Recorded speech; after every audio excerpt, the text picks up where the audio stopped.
Have you ever thought that no matter how many dresses you make or how hard you try, your finances don't just improve? You work a lot and feel exhausted, but your bank balance is not getting any bigger. My name is Ajalam. On this channel called Fashion Finance, I help tailors like you learn how to turn their sewing talent into genuine income. You can do more than just getting by. You can actually create wealth from your craft. So today I'm going to show you 6 major things nobody tells you about being a tailor in Nigeria and how to fix it step by step. Number one is that nobody tells you that tailoring can trap you in a survival mode. Now, this is what a survival mode looks like. You have a lot going on, your phone keeps ringing, customers are always coming in, and deadlines just keep piling up. Your machine works all the time. But being busy can hide the fact that you are not really moving forward. You might think, at least I'm not struggling financially, but just getting by each month is not real progress. So if after 3 years you still find yourself living from one paycheck to the other, charging too little because you're scared of losing clients, accepting clients who don't treat you well, rushing through your work, afraid to say no, then you are not making any real growth. You're just surviving. Another reason why it traps you is because tailoring is skill-based income, and skill-based income has limits. You don't sew, don't earn. It never takes light, production slows. If you fall sick, income stops. If you travel, income disappears.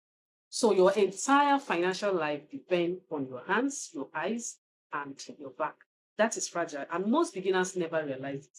They are told, learn sewing and you will never be broke. Yes, sewing can make you real money, but sewing without structure means survival. Now, here is the solution for you. You can either stay stuck or start creating the real stability in your work. Now, step number one, understand your cost. Figure out how much each dress really costs, including materials, labor, electricity, and wear and tear. Then know your true profit instead of just looking at your sales number. Number two, raise your price wisely. Stop charging too little for your work. Set prices that reflect the value of your skills. Your clients will definitely appreciate transparency. Now, step number three, keep personal and business finances separate. Step number four, develop product that can be sold repeatedly. Create a signature dress. Offer ready-to-wear items. Make product that sells without needing you to sew every single day. Now, step number five, build multiple income streams. Take custom orders. This is where your main skill lies. Then offer digital products, courses, and tutorials. You can also consider hiring apprentices or staff to help with your production. Teach or mentor others like I do in your craft. Then step number six, train someone to help you, because delegating tasks give you more free time. So your business can expand without requiring you to sew all the time. Step number seven, always think long term. Save money regularly. Invest in improving your skills and tools. Treat tailoring as a business instead of just a job. Now, number two is that nobody tells you that emotional attachment to every client is very dangerous. Now, let's be real. When you're just starting out, it's easy to treat every client like a friend, right? You pour your heart into their orders, you stay up late perfecting their outfits, you stress about whether they will like dress at the end of the day.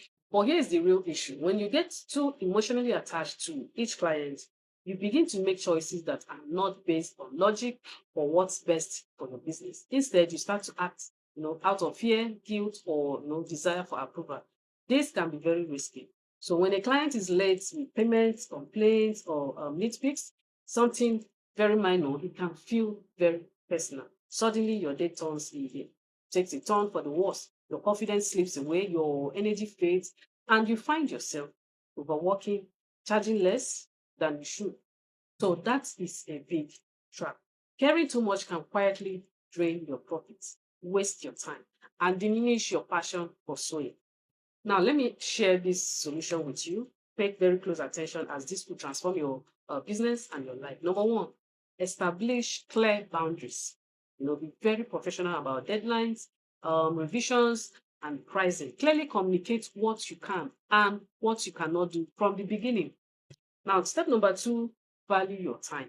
Keep in mind that every hour spent on unnecessary stress means money loss. So treat your time as the important resource that it is. So step number three, keep business separate from emotions. You can care about quality without letting a client's approval determine your self worth. Step number four, focus on systems instead of feelings. Use contract templates and pricing structures to simplify decisions and take emotions out of the process. When you follow these four steps, something wonderful will really happen. You earn what you truly deserve. Secondly, you work with clients who appreciate your skills. You start enjoying sewing again because it's not affected by someone else's mood. Now, here is the mindset I want you to have. Your clients do not determine your self-worth. Their feedback, whether good or bad, does not define how skilled you are. You have control over your work, your business, and your finances. So let go of worrying about results. Just concentrate on the process. Make sure that you provide high quality work, establish boundaries, and take care of your peace of mind. Once you stop allowing emotions to run your business, that is when you will see it start to grow. Now, number three is that sewing is mentally exhausting. That moment when you sit at your sewing machine and you simply don't have the strength to push the pedal. You wake up feeling drained, you sew while feeling worn out, you respond to text while tired. And the most frustrating part is that no one notices it. Well, here's the good news, there's a solution. First, recognize the fact that you are mentally exhausted. The next step is to plan for some real rest. Think of your brain like a sewing machine. If the machine gets too hot, you turn it up, right? Your brain needs the same care. So set aside one entire day each week to do nothing related to work.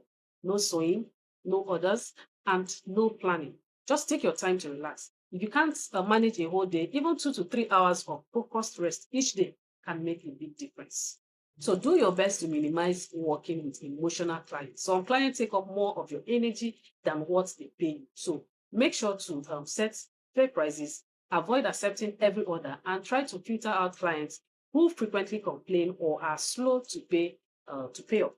Also, keeping a peaceful environment is good for your business, and your mental well-being is very important. The next important step you should take is to set delivery boundaries. Stop agreeing to every impossible deadline. Provide realistic timelines and make sure to follow them. Communicate clearly with others. When you honor your own schedule, your mind will appreciate it in return. So try your best to create systems because mental fatigue grows in chaos. So make sure to use other books or spreadsheets to keep track of measurements. Maintain a fabric inventory and set dates for pickup and deliveries. When you have a system in place, your mind won't have to remember every small detail. So having structure helps keep you sane. Also, protect creativity. You become a tailor because you love creative. You love creative. So when you're mentally exhausted, creativity disappears. So schedule creative sessions only for fun. Avoid making client orders the only place you design. Play with fabrics, colors, and patterns for yourself. This will rebuild passion without pressure. Now, number four is that nobody tells you that inflation will destroy your profits. Inflation means money loses value over time. That 100,000 naira you saved 3 years ago, it cannot buy what it used to buy. Now, let's bring it to your sewing business. You calculate your price like this: fabric, thread, lining, transport, your labor, small profit, and you say, okay, I will make 5,000 naira profit on this dress. But what you don't factor in this is that by the time you collect the balance, by the time you restock your materials, by the time you pay rent next year, the value of that 5,000 naira has already reduced. So even though you made profits, you did not grow, you just survived. Now here is the solution. Number one, price with an inflation buffer. Add 20 to 30% extra margin to cover rising costs. Now, number two, turn profits into assets quickly. You can buy machines, bulk fabrics, or digital products. Number three, shorten your production cycle. Collect deposits, finish faster and then reinvest immediately. Number four is diversify your income. Now, let me show you how to keep your profits safe as a tailor. Number one, raise your prices smartly. Don't wait for the cost of materials to go up. You can add a little, extra to your prices so you can keep making a real profit. Now, number two, shorten delivery times. Very important. You can ask for a deposit, then you complete your work quickly and reinvest the money right away, because long delays can make inflation eat into your buying power. Now, number three, turn your profit into assets very fast. Don't just save cash. You can get tools, buy materials in bulk, invest in digital products, or improve your skills. Now, number six is that nobody tells you your body is your machine. No one talks about this side of things. They show you the finished dress, they show you the money, they show you the applause, but they don't show you the pain in your lower back, the tension in your shoulders, the swelling in your wrist, the soreness in your feet, and all of that. Tailoring involves a lot of repetition. You sit for long periods, you keep bending forward, you cut fabric on low tables, you sew in dim light, you skip meals, and hardly drink water. So during busy times, you go to bed at 2 a.m. and wake up at 6 a.m. to keep working. And people call this hard work, but it's really just a slow way of hurting yourself. Now, let's get practical. I don't just want to frighten you, I want to support you. So here are some specific steps you can take today to protect your body and your wallet. Number one, correct your sitting posture. Stop punching over your sewing machine. You can raise your chair and adjust your desk if you can, because your back should not curve like a question mark all the day. You can use a cushion or a small pillow for support in your lower back. Then number two, make sure that you take short breaks. Every 45 minutes, stand up, stretch, roll your shoulders, and stretch your fingers. Walk around for 2 to 3 minutes. It may seem minor, but it will boost your productivity.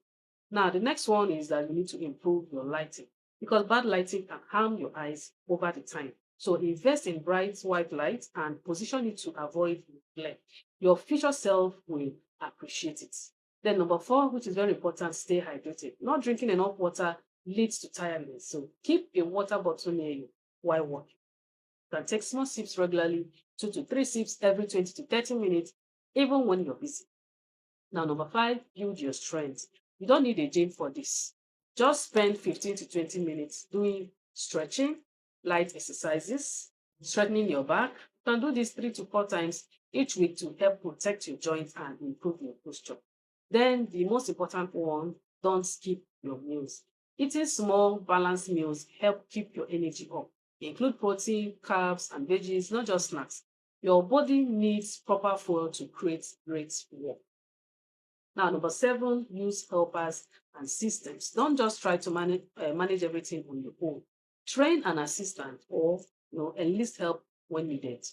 Group similar tasks together and then delegate simple ones. Set fair prices for your works so that you don't overwork yourself.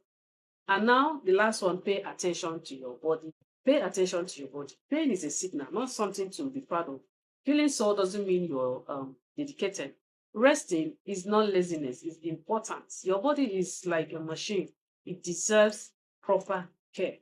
All right, so your dreams are still valid. Your hustle is admirable, but please don't destroy your body trying to build your future. Your body carried you before you learn how to sew, so it deserves respect. Nobody may tell you this, but I will. Your body is your machine, so protect it like your income depends